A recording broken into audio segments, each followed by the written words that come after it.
Globalization used to be an issue that was maybe a challenge faced by the Fortune 500 or the FTSE 100 organizations.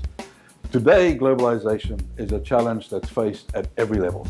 You know, even if you work for yourself, you have a small business, I can almost guarantee that you spend time on the phone talking to somebody from a different geography, from a different cultural background.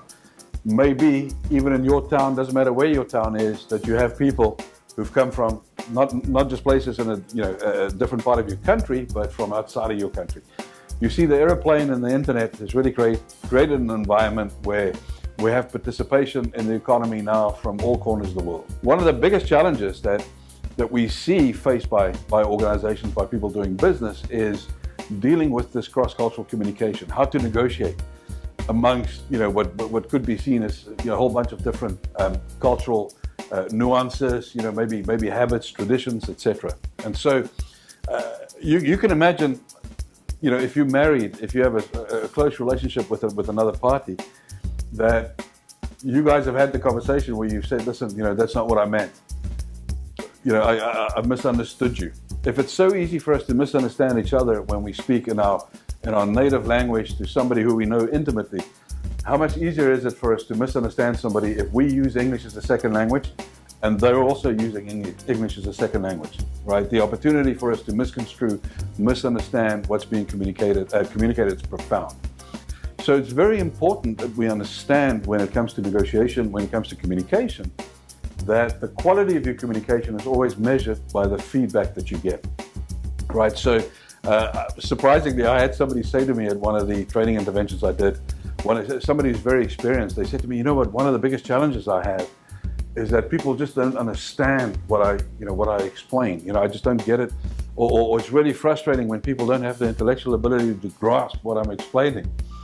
And I had a little laugh to myself because what this guy was really saying was that I'm really not very good at communicating my value proposition. I'm really not very good at transmitting a message. It's very important that we understand that it's seldom the what of that's being said that makes the impact. It's the how it's being said. There's unfortunately, technology has also put us in a position today where so much of the communication we do happens without people being present, right? So it's email, it's recorded voice messages, it's recorded video messages, it's webinars. A lot of it's arm's length. We don't have all the tools at our disposal to interpret the communication as it comes to us in the way that we do when we face-to-face with somebody, right? So this adds further complications. We've specifically designed our training interventions to equip you with the tools that you need to cut straight through this communication or the complexity behind communication in a cross-cultural and a global context,